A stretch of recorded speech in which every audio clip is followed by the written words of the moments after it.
this episode, make sure to subscribe to our channel and hit that notification bell. Thank you.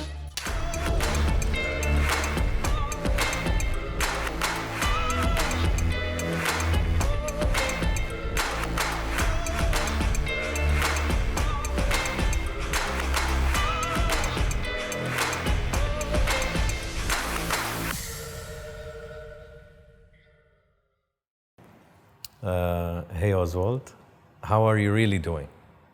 How am I really doing? I'm enjoying Dubai, actually.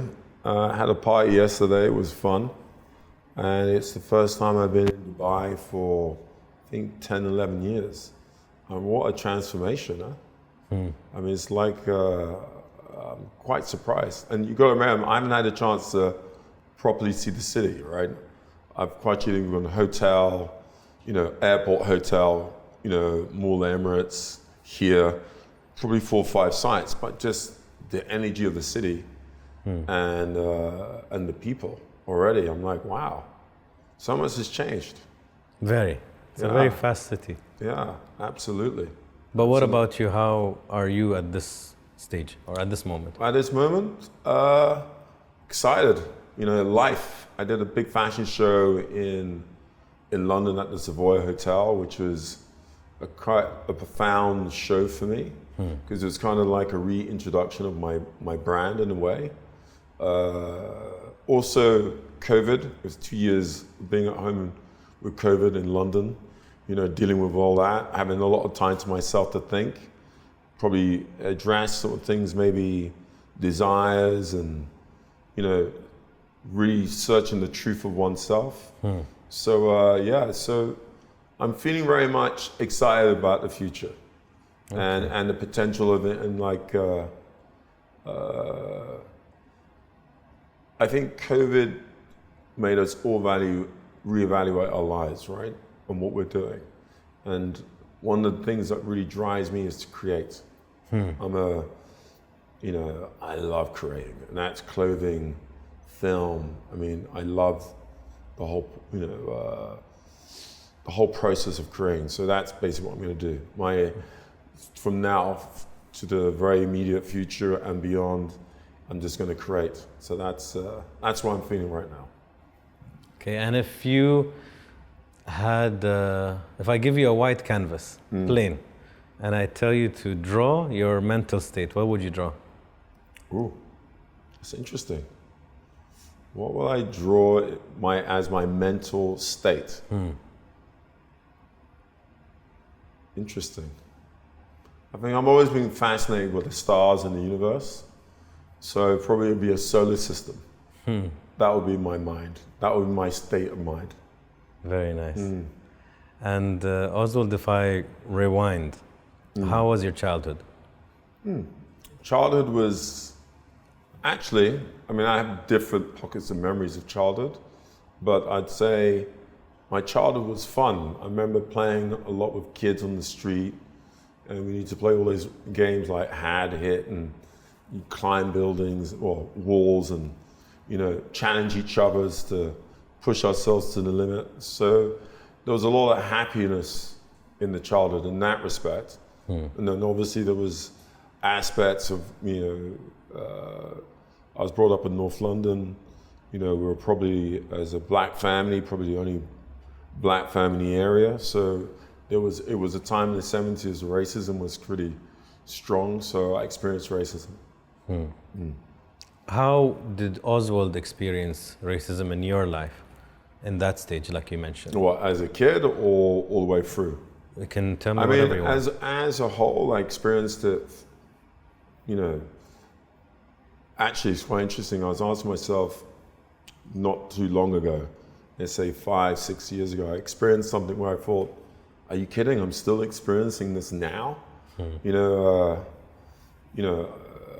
I've been given a lot of honors and accolades, and I was thinking, what do I have to do for that dynamic to shift?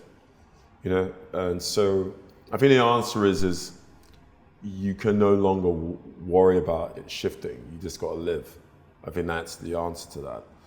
But from a creative point, because of what I experienced as a kid, my creative has always been about changing perceptions. Because the perception of what it was to be black as a kid, it was difficult to be black. We had a law in the UK called the sus law. Now, the sus law basically meant the police could come and stop and search anybody at any time, but it was specifically targeted at black people. So at a very young age, I experienced that.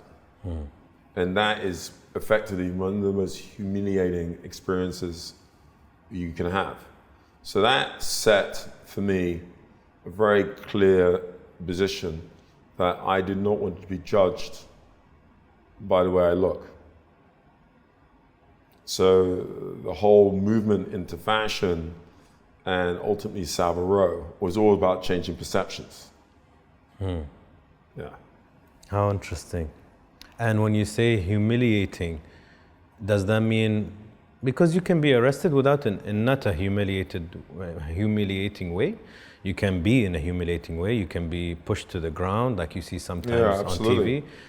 How was it for you? Was it just interrogating you or actually arresting you? No, it was more in a form of harassment. I mean, I had to find something to arrest you. In our case, it was more like just a form of harassment. So to kind of make you feel that you are doing something wrong when you're not doing something wrong. And so that became very much the backdrop to that.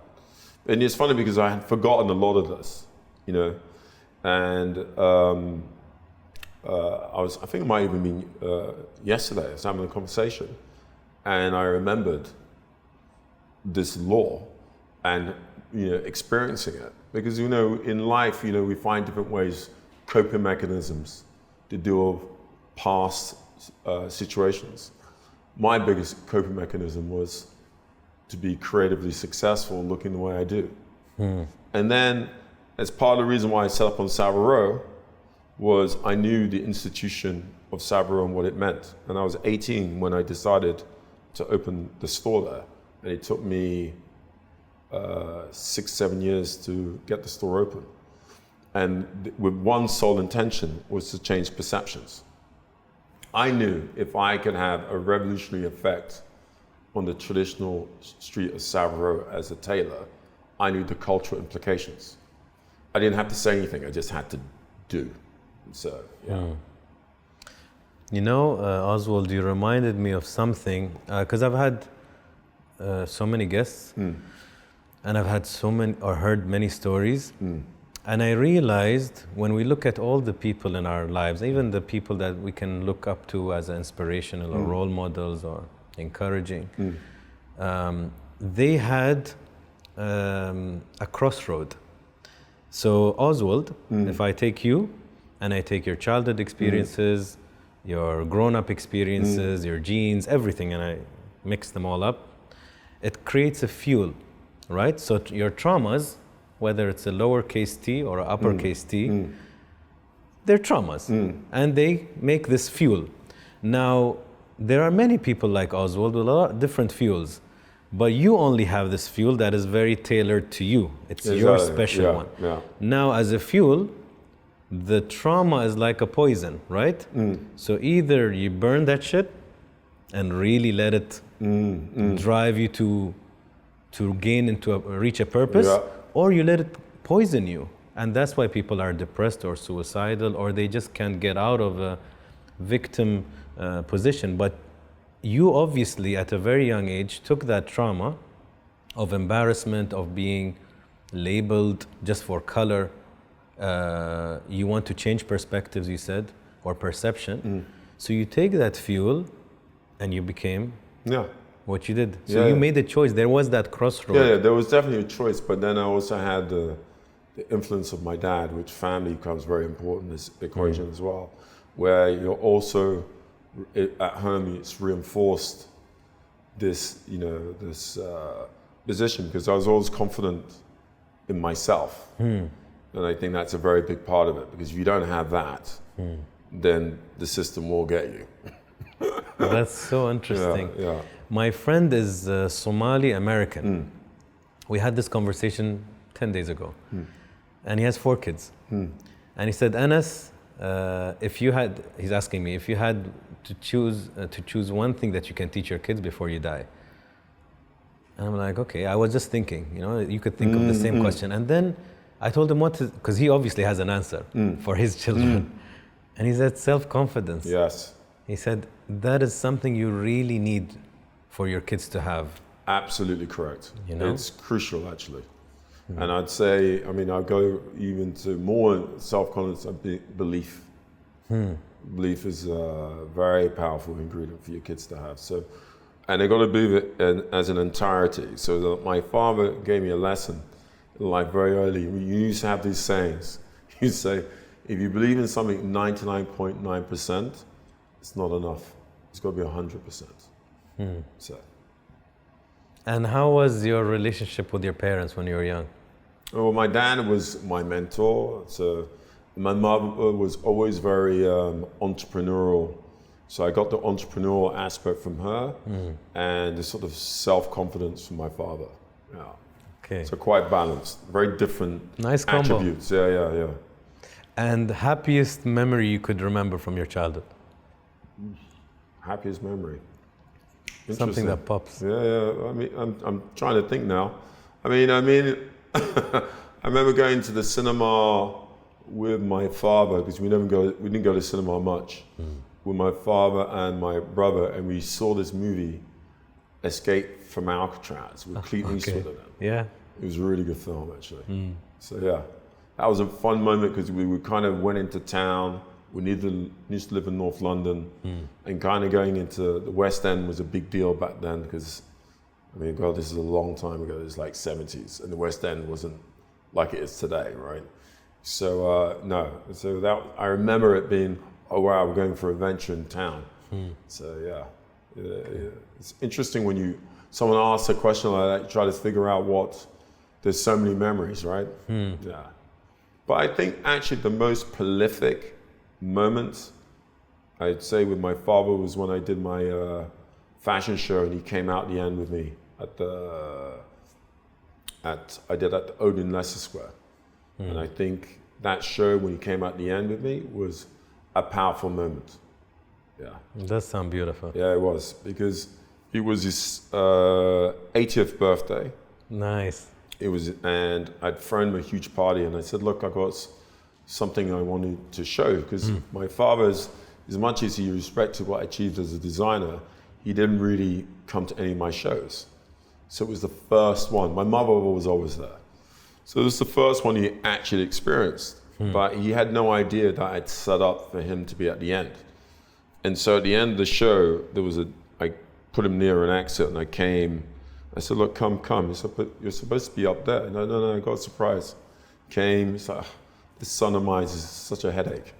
So I'm taking up these stairs, and before he knew it, we're on the stage. And because the way I set it up, there was a big screen behind, the camera came in close on his face. So the audience could see his emotion. So basically, all that love of the show itself went to him. So it was a great gift. It is. Yeah, a great gift, yeah. So I'm happy about that. I'm glad you did that. Yeah, absolutely. You know, Ozwald, these are the moments, I think. You know, God knows if it means so much to you, imagine how much it means to him. Yeah. How beautiful. Yeah. Well, he told me at the time, after the show, he says, if I go now, I'm good. Wow. So that's the ultimate gift, right? Yeah.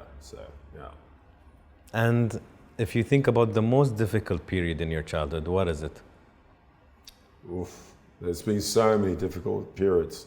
I can't think of one specific moment. Or I remember as a kid, there was a period when my parents got divorced. I moved onto the street, and we had teddy boys on one end and skinheads living on the other corner.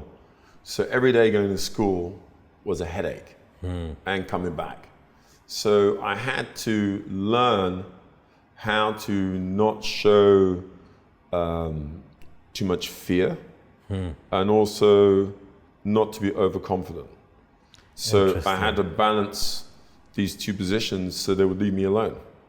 And so I've taken that same skill set into my work, the balancing act between the two positions. So so that was the big challenge, because you got to learn those skills. So yeah. How interesting, man, your story so far. Entrepreneurial mother, mentor of a father, some trauma, which we all do have in our childhood, the balance of dealing with different kinds of people. Move with confidence, but with grace. You got it. You know, it's so interesting. And you used all of that. Yeah. That formula, you used it in your life. Absolutely. And the thing is you only, again, recognize these things as you get older and wiser. Correct. Because initially it's you. So you're not looking to reason why you're like that. It's only when you get to a certain point in your life, you look back, you go, actually, this is why I'm like this, for this and this reason, you see. Yeah. And if I now forward a bit, computer science to fashion, how? Yeah, so I was studying computer science. I mean, this is, again, early 80s, so, it's not what it was today, but I was convinced it was going to be the future. Which it is. Yeah, exactly. And so probably, who knows if I stayed in it, because, I learned this program called BASIC, which was like 0011. Yeah. I mean, like the beginning of everything, right? So I learned how to do that. And then I met this girl at college who was a designer, painter, artist. And she, as always, girls distract all men from everything. And so, so I met her, and she basically said, look, I'm doing a fashion show. I'm creating this collection, help me create it. And I was like, okay, but I don't know what I'm doing. She said, no, I can show you. And she did, and I had this kind of natural ability with it. And then people, at the end of the show, people wanted to buy what I created. And so at that point in my life, I was thinking, that was the entrepreneurial side of my mum speaking, which was, if I can make money from this, I should. So I just do it. And my father always said to me, whatever comes easy to you in life, stick with it. It's almost like your calling, right? There is a point when it gets difficult to challenge if you really want to do it or not, right? And that's always the big moment, right? Is the challenge. But initially, it flows very easily to let you know you're on the right track. Interesting. Yeah, that seems like a very interesting man. You wrote, or you said in an interview, that you design with purpose, that it's not only about creating beautiful clothing. What is the purpose? Yeah, the purpose is all stems back from the beginning, right? So the purpose is, I remember going to a store, must have been 18. So I've now sold clothes and got a bit of reputation. And a friend of mine said, you should go to some stores, maybe they'll buy your collection. So I went into a store on South Horton Street called Brown's, which was a very famous store at the time, probably the most famous store in Britain for designer clothing. So I go in there and I ask to see the buyer, and I show him sketches. And he looks at me and he can't believe my confidence. And of course, based on the background, I had a lot of confidence. And also I hadn't understood what I was, I was also naive in my confidence because, sketches. But either way, he respected my confidence. And he said to me, I tell you what, I'll buy your collection if you can tell me what the concept is. So I think, what's he talking about, concept? You like, you buy. So no, you go, you think about it. So obviously I just wanted to make the money and sell the collection. And so I went home and I thought about it. I was thinking, what's this guy talking about? Anyway, eventually it clicks. So I go back and he wanted to know the why. So I don't create anything without a why. So that's the purpose question. That's how I answer that. What did you answer him? I answered that I wanted to take traditional tailoring and make it modern.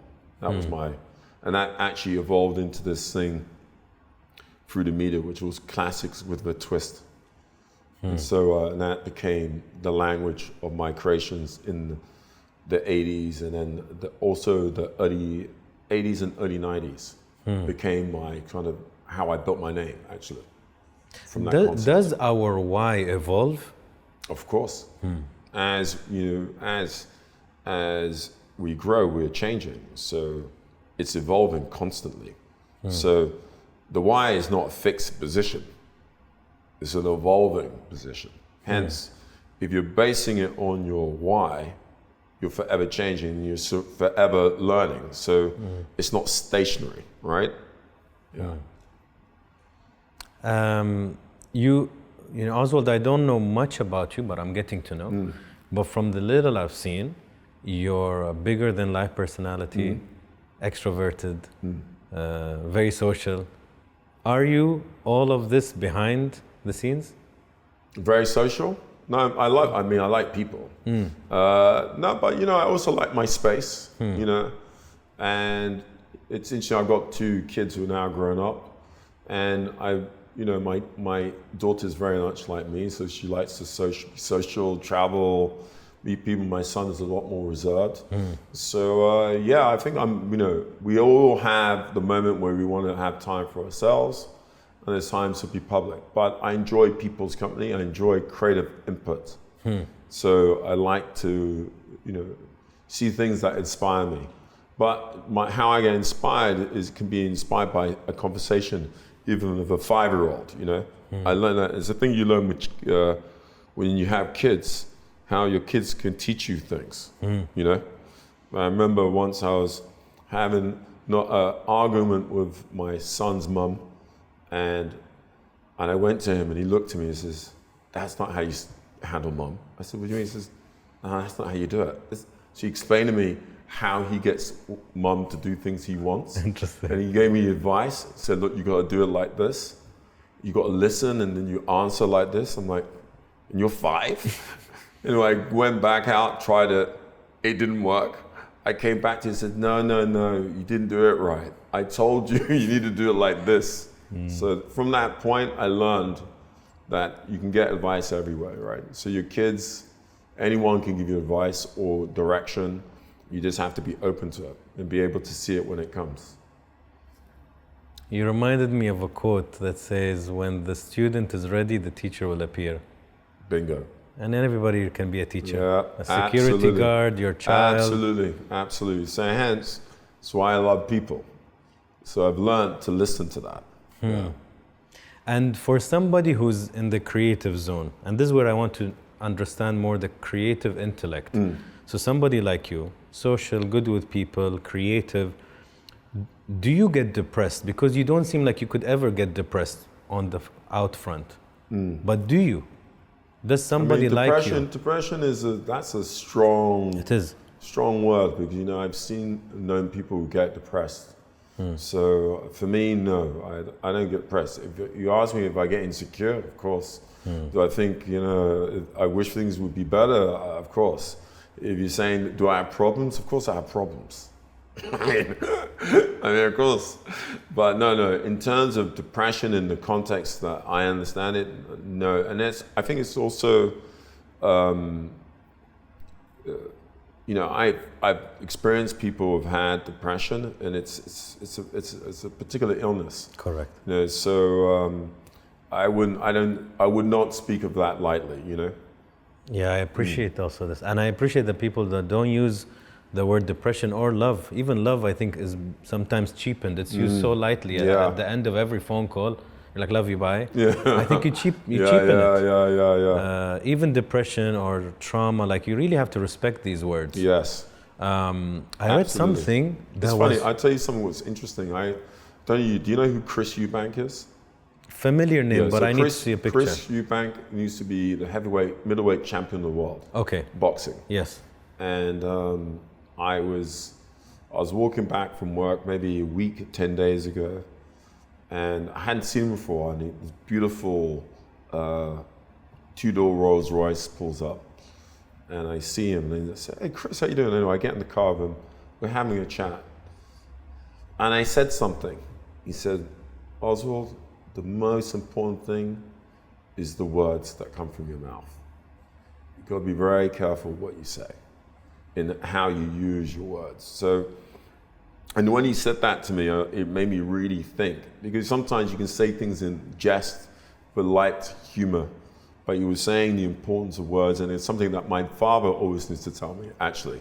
So it resonated. Mm-hmm. So this is the thing when I say to you, when you talk about depression or anything like this, you can't, because maybe you're not experiencing it in the same way, there has to be respect for the people who are suffering from it, and it is severe, you know. You know, Oswald, I read a crazy stat. When I saw it, I'm like, I need to research this because I don't like just to throw stats that God knows what the source is. So I kept researching, and I found different studies on this, and it's a theory, so let's call it plus and minus, the numbers. Reasons of happiness, 50% genetics, 40% big events in your life, 10% choices. Wow. How scary is that? So you're saying happiness is genetic? 50% according to this study. So let's say 45, 55, but a chunk. The point is a chunk of it you're born with, whether you have stable hormones, stable genes, or you have troubled. That's why some people are very moody. Their hormones are up and down. They can be bipolar, they can be moody, extremely but moody. To some extent, there's a logic to that, and that makes sense. And then 40 is your big events, so big traumas, beating, bullying, happy moments, great moments, all of this. And then 10% is choices. Interesting. I'm like, how scary. Well, I think the 10% probably is the most powerful of the 90%. Because the 10% is the decision to be happy. I would say I think that's a big one, actually. Because I think if you set it in yourself, I think, you know, it's a choice, but then you have others who find it difficult to do that. Correct. But I personally, from my perspective, I'd say you choosing. And that's harder to do, but choosing it is basically, you know what makes you happy. And so continue to do more of that and surround yourself with people who amplify that for you. What is confidence to you? Confidence is actually the more you know yourself. That's the real confidence, yeah. Man, I said something so similar recently. I said, the more you're okay with you, the more confident you'll be. Yep. The more you're not okay with you, you think you should be like this or that, or then you're insecure, you're not. And I've always, believed, Oswald, and I don't know if you agree, that confidence is a muscle that you need to train. Bingo. As tailoring, I'm sure the first time you had the scissors, you're not the same. Now you're like, bring. I mean, it's interesting because I had to do a TED talk about confidence. And I ended my talk by getting my son to come on stage. And he was 13 at the time, and he was sing at the front. And he didn't know that I was going to do that to him. But kind of the point I wanted to make was what confidence is about. So I called him on the stage, and there's 1,500 people there. It was quite a lot of people. And so I called him, he gets up on the stage, and we turned to the audience, and I sort of said, well, son, what we're talking about is confidence, and I want you to say what confidence means for you. So he gets the mic and he's like, that's a lot, Dad. And I'm like, no, actually, I was going to stand next to you, but now I've decided, no, I'm not going to do that. I'm going to let you, so you're going to say what you think, and we're going to close it, and when you finish, you can walk off. So I walked off and left him on the stage. So he's there with the mic, and he says, confidence means to me believing in myself. And then, people clapped for him, and he walked off. Now, the reason why I did that is confidence is also putting yourself in the position just to learn.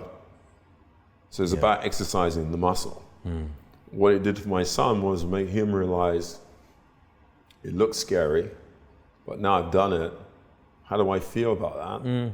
So that's basically it. It's exercising the muscle. It's not the end of the world, and that's what you taught him, because it's our scenarios that we build about an experience, bungee jumping, like what will happen if I fall? And you build all of these drama based on movies or whatever. Yeah. And when you go like, that's not that, not exactly. that bad. You know? Exactly.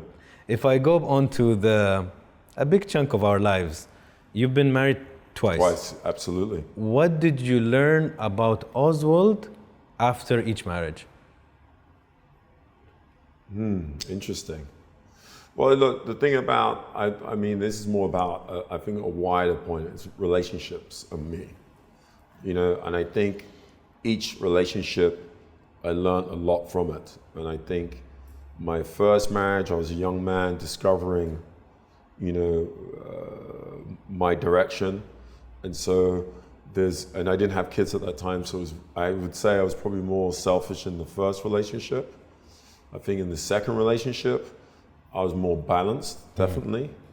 But I had kids, and for the first time, and that's, you know, as you know, that's an experience. So I think each time each experience is a learning. And if there was one thing I've learned throughout those experiences, I'd say is first, the ability to not overreact to everything that doesn't work in the way that you think it should.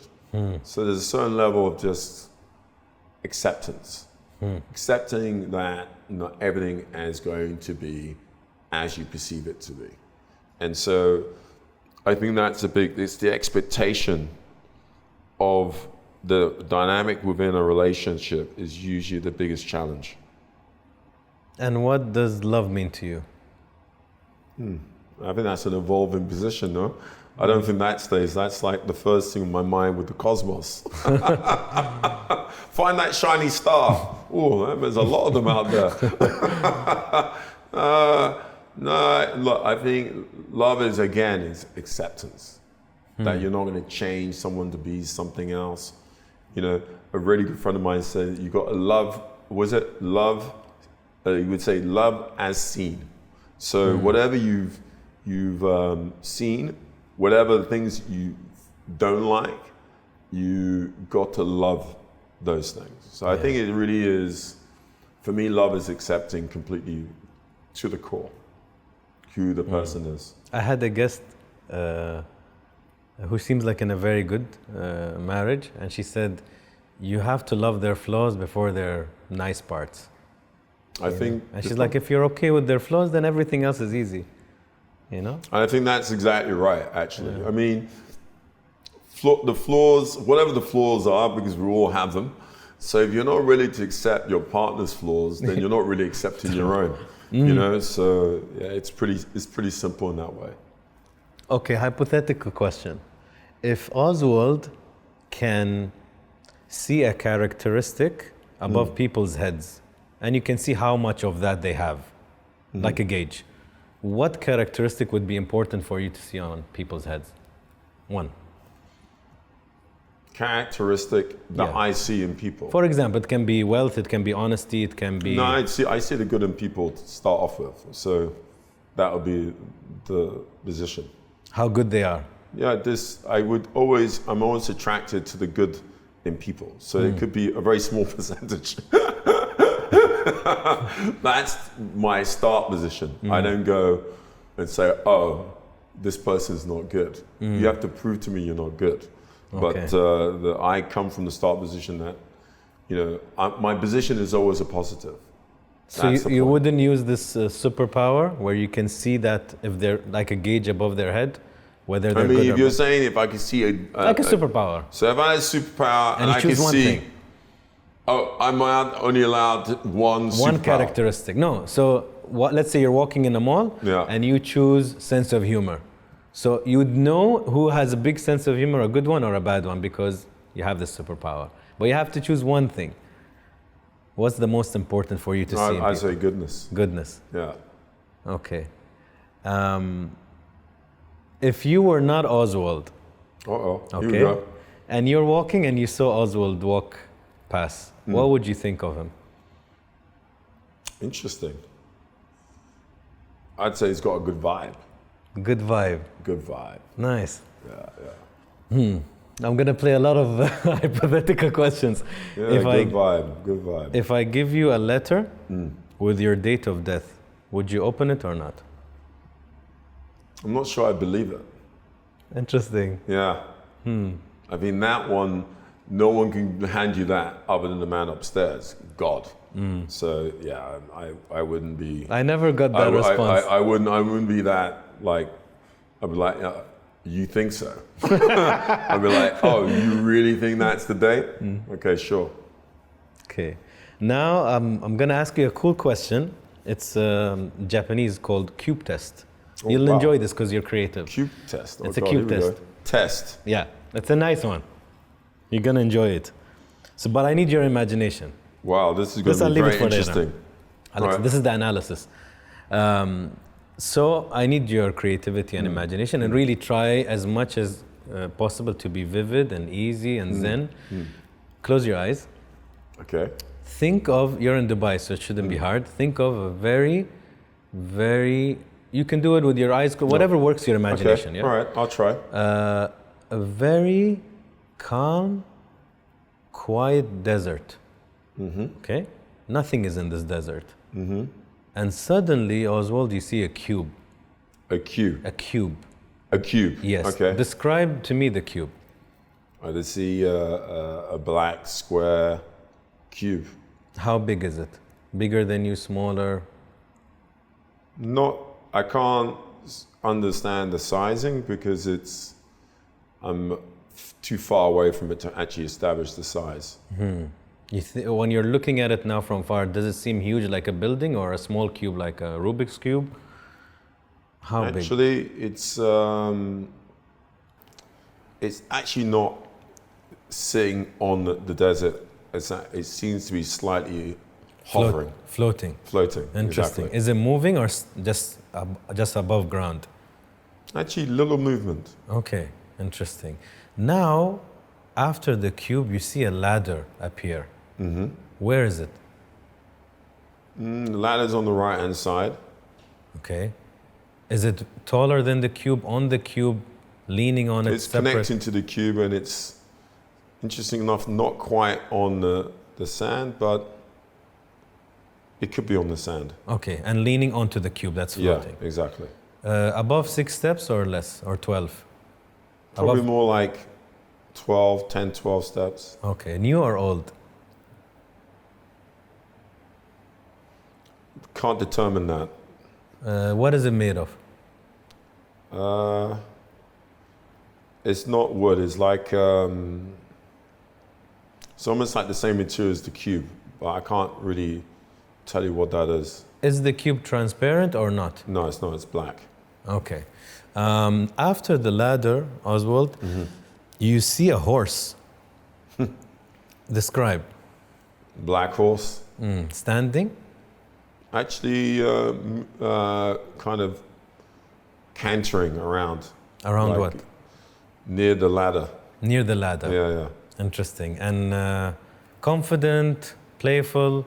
Enjoying. Having fun. Yeah. Okay. After the and curious. And curious.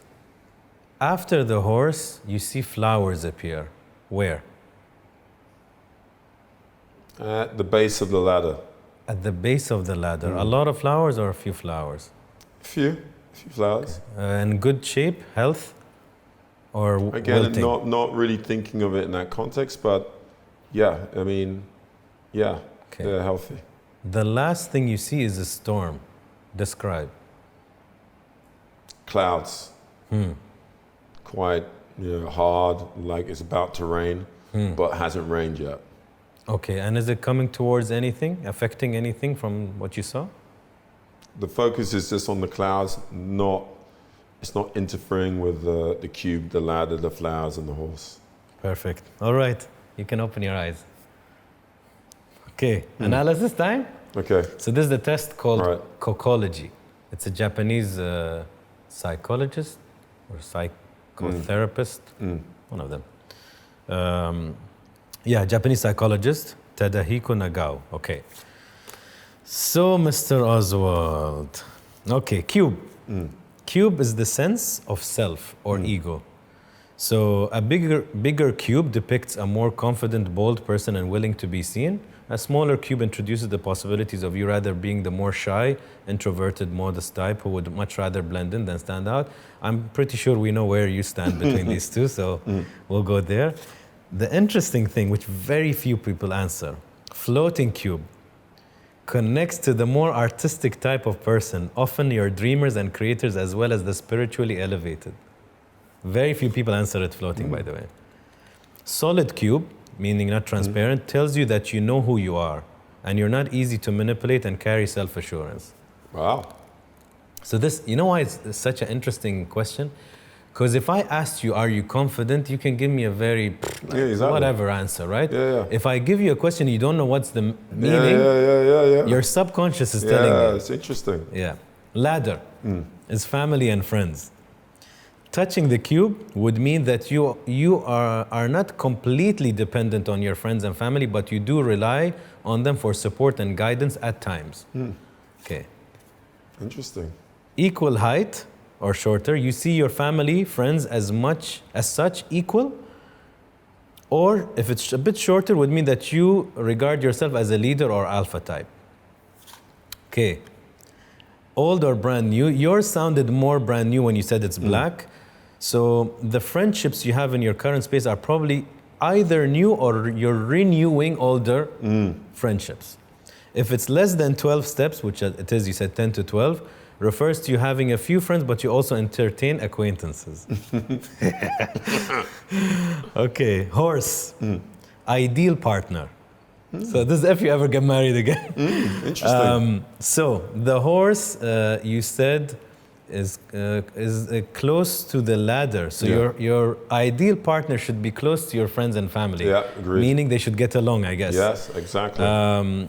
And you said a glamorous person. Yeah, you would be the type of person that values the outward appearance and might need someone that you would also like others to approve of. Well, you're a designer, so I guess you enjoy beauty. So. Yeah, exactly. Absolutely. Okay. Flowers is your children. Ah, interesting. So the amount of flowers signifies how many children you like to have around you. It can also be not your children. It can be a vibrant blossoming garden reflects on the health and prosperity of your children as well as your relationship with them. And then you said, funnily, you said that the flowers were close to the ladder. To the ladder. At the base of the ladder. Yeah. So that's where I think anything it's close to, it shows you wish for a close relationship between the children, your friends, and your family, and all of that. The storm. The fears and stresses in your life. So if the storm is vaguely in sight or on the horizon, which is kind of what you said, you are at more peaceful inner place. However, the closer the storm, the closer the immediate threat. It can be money issues, it can be stress, family, whatever. Yeah, but for me, the clouds are not. Yeah. So you're the first one. I see it, but I dissociate with the cube and the ladder and. Exactly. Yeah, and that's why I asked you, because if it does engage, you know what is it affecting. If it's not engaging, you're a self-aware person. You see it. You're like, okay, you're there, but I know how to deal with you. Yeah, exactly. So it's more about clouds. Yeah. Yes. Cool, huh? Potential rain. Very interesting, huh? Yeah. Have you all tried this? Yeah. Yeah. Have you all done this? All the viewers, I think they do it while I ask. No, it's very good. I think that's probably one of the most interesting interviews I've done because I do something similar actually, but I do it with fabric. Explain. So it's a technique that I developed years. You know, when as a designer, there's these big shows that we go to, and there's quite literally millions of fabrics to choose from. So one of the things, the big challenges when you go to these big shows is making a decision because you've got so much choice. So when you're an experienced designer, you get to learn to trust what you see. So I can look at fabric, thousands of fabric in a very short space of time because I've trained my eye to do that. So what I do is when I do made-to-measure consultation, I have a lot of fabric that I take you through. Sometimes I show you as much as 200 fabrics, but I show them in 10 minutes. And then you make a series of decisions based on the way I lay the fabrics out. And after that, I know what your taste is. I basically know you. How interesting. So it's not too dissimilar to this exercise, because, you know, obviously over time, when I've been doing it for a long time, I've developed a series of skills. So my intuition and instinct around it is very particular. And then also for the person who's doing the test, and I don't put it as a test, I just say it's part of the process. I'm doing something also subconsciously with them where I'm training your eye to trust what you see. And that's basically the first skill set of a designer, is trusting what you see. So. Nice. What are you afraid of? Oof. I think we're all afraid of many things. I mean, my God, I don't know. I mean, one of the things is I mean, obviously, you know, when you have kids, they're your priority. So all you want is the best for your children. So my number one thing is to protect my kids, you know. I mean, you know, you say, I've got a daughter and a son, so instinct as a father is to protect the daughter, but I want to protect both of them. My son had an accident in Ghana, and, you know, when I got the call from his mother, my first instinct was, I need to get a plane and get out there. But then I had to calm down and go, okay, hang on a second, let's see what we can do now, called a few people. So when you're talking about fear, we always relate to my children. And Ozwald, what makes you feel valuable? Valuable, interesting.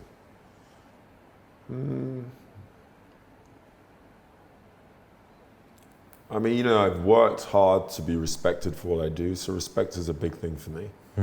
But I'm not sure I get my value from it. But yeah, I suppose it could be a relationship, respect, and yeah, respect is a big thing for me. What makes your heart smile? Wow. I mean, kids again. Always goes back to the kids. You know, just seeing your kids grow, you know, and then discover who they are. That's the ultimate. Yeah. You know what's interesting, and I'm assuming, it's a hunch, that both of us are obsessed about our skill set. You know, I'm obsessed about what I'm good at, what I enjoy, and I think you're the same. Yeah. The moment kids come in our life, I don't think me and you realize until certain moments how they supersede kind of everything. Oh, everything. I would have never imagined this. I would have been like, I'm selfish. I just want to do my thing. I want to achieve. But you don't know it until you have kids. That's the point. Yeah. So when you have kids, you realize instinctively, if you had to put your hand in a burning fire, you'd do it for your kids without consideration. Yeah. There's an incredible connection that you have with your babies, you know, and the thing is, I remember saying to my mother, at what point do you stop worrying about your kids? Because you worry about that they're going to bump their head, the thing. And my mom looked at me and says, I'm still worrying about you now. It doesn't end. No. And I said, no, come on, it's got to, because I was quite, my kids were small at this point, and you know, you're just thinking, what point can I just go, breathe? This you'll never Good stop. luck. This will never stop, you know. So there you have it. There is a nice quote, I don't know the words, but it says like, your children are like your heart walking outside your body.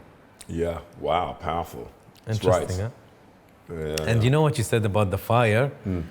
Here, it's a huge scar here, right? This is for me a literal experience of what you just said. We were biking in Switzerland with the kids, first day on our trip. I had all the schedule for them in nature. Yeah. And Khalid was 6 at the time. So I could see him go downhill and it was wobbly, and he had a bigger bike, so I could see his hands go and I'm like, shit, he's gonna fall. So I'm like, Baba, slow down, don't brake suddenly, because I knew and I could see he's losing, like he's going, and there's a cliff, and I'm like, damn. So I start to speed, and I'm speeding, and he falls. So now he falls in front of me, not out, without thinking, Ozwald. Full break, like full. I don't remember making this decision. Yeah. Full break, I flip. Of course. Fly over, because I didn't want to hit him, because I would have hit him. Of course. And I didn't realize, so I fall in front of him, thank God. I look at him and he's crying and he's like, oh. I'm like, you okay? You know, hey baby, you okay? And he goes, Baba, your leg. And I look at my leg and it's like, poop. And because it's slashed on something. But I was in such an adrenaline for him. Yeah. So this was proof of what we go through. Absolutely. You wouldn't think, you wouldn't even think. No, you just do it. Like that. Yeah. It's a quite incredible, quite incredible thing, this connection. Huh? Very. It's something profound. bigger than, especially, why do I find it special? Maybe you'll understand me. Because we're so passionate and obsessed about our skill that when something bigger comes, it slaps you in the head and you're like, wow, I didn't realize I could be so instinctively protective. Doesn't mean I'm not still obsessed with my work. Yeah. But it's a different thing. Yeah, you know? very. It's a different, you can be passionate about your creative, and you know, my kids will tell you, Dad's always been working and passionate about his work. But if you ask them, do they feel secure in my love for them? For sure, they'll say that. And I think that's the key. You know, they've got to feel that security there. It's a fundamental piece to the conversation around, you know, getting to know who you are and all those things, you know. So, what is something when you remember your heart aches? Oof. I mean, obviously losing my father was 2 years. So, I mean, that was a mixture of, you know, sadness, because I probably would have liked to have been there when he actually passed. I came a few hours later. But, so there's a little sadness with that. But also there's a huge amount of joy, because he was 90. He had his innings, you know, and I couldn't really ask for much more than what I got, you know. So it's there's sadness and there's also joy. What's his name? Kwesi. Yeah. Nice name. Yeah. It's a Ghanaian name, very, again, quite common in Ghana. But we have these names that represent days in our culture. So yeah. So if you had to say Kwesi in one word, if you had to summarize Kwesi in one word, which word would you choose? Oh, a mentor. Mentor. Yeah. Your mom's name? Mary. Yeah. Mary in one word.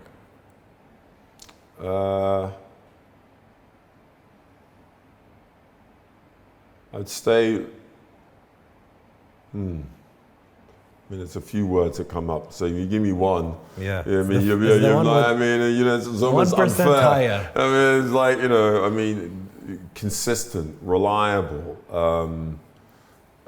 caring, hardworking. Which one supersedes? She sounds like a backbone. Yeah, was very much an anchor. So anchor is a good word. Yeah, you know, so she created a lot of stability. Nice. Yeah, stability is, I would say, would be a key word for her. Yeah. And Emilia? Yeah. In one word. Wow. I mean, my daughter has a lot of light.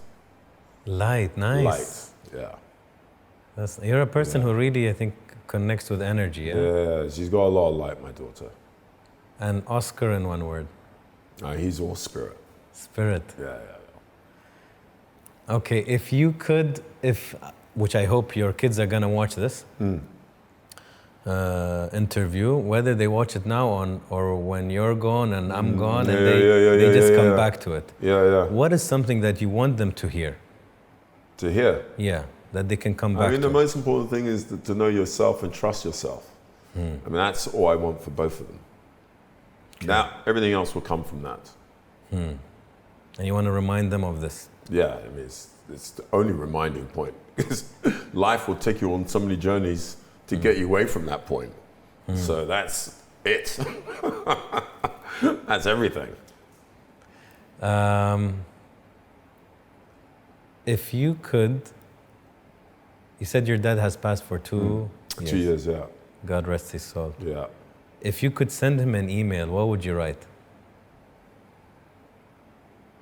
I'd say to him, all's good. I'm working on that thing that we last discussed. And I said, yeah, I'm on course for that, so don't worry about that. But I already know that you already know where I'm at because you're up there watching me all the time. So this email is kind of pointless.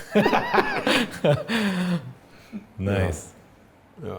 So you had a conversation, you said, but before... Yeah, before he passed, there was a couple of things we discussed, and he said, you know, you need to take care of those. I said, listen, when you go to the other side, you need to go and take care of those for me. How interesting. So it was very interesting. So we had this conversation around death for quite a while, actually, because my dad used to laugh at it. We used to crack jokes about it. Yeah. Personal things that he wanted you to work on, or something you can share? Oh, this is a father-son conversation, but the key point is we had a conversation that was we discussed that needed to get done, and I'm telling him I'm dealing with it. Nice.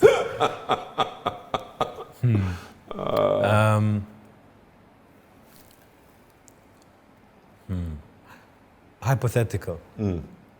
If you could take Ozwald's heart, I can take it and place it in front of you. After so far all that you've done and achieved, happy, sad, everything, your experience. If I can take your heart and place it in front of you, what would your heart tell Ozwald? What would it tell you?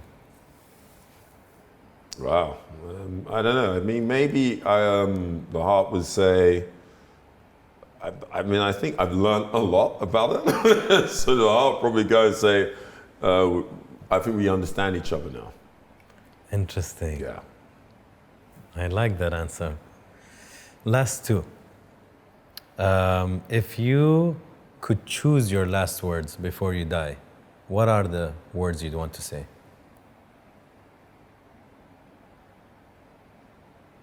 Choose my last words. But are they for me or for everyone else? I mean, for me, my last words were only for my kids and my family, right? Yeah. So I think, obviously I would probably want to probably more about where they're at than me. So I'll be back to what I said before, the trusting yourself, know yourself. Yes. And live your life to the full would be,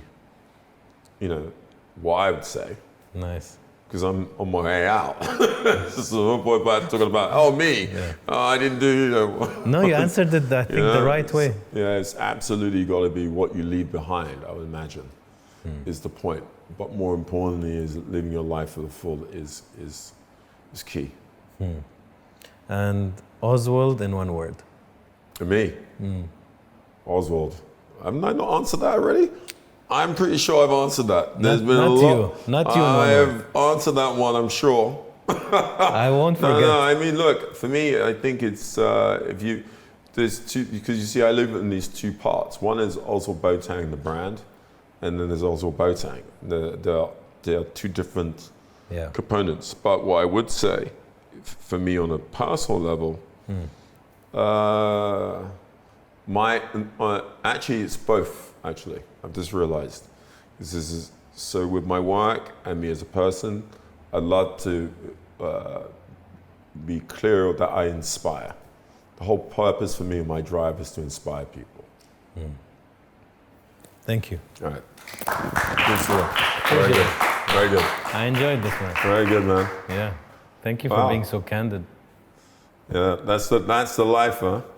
That's, by the way, this again, it's back to the experience of life. At the end of the day, if you're not being your truth, it doesn't resonate. And how sad that so many people live a life that is so untrue to who they are. But that's understandable because we live in a world where there's so much expectation on what you're supposed to be. And so what happens is, especially the way social media is structured now, it's taking you away from the fantasy of you as opposed to the real you. And the key value in the future, I'd say, is the authentic, what's true. because everything else is just becoming noise. So for me, you know, like I said, and it's also a learning. You arrive at a point where, at least where I am at this point in my life, where you just, it's the best place to be is to call it what it is, you know. I mean, of course, sometimes we worry about the things, but ultimately, if you're in your truth with most of it, you're okay. Okay.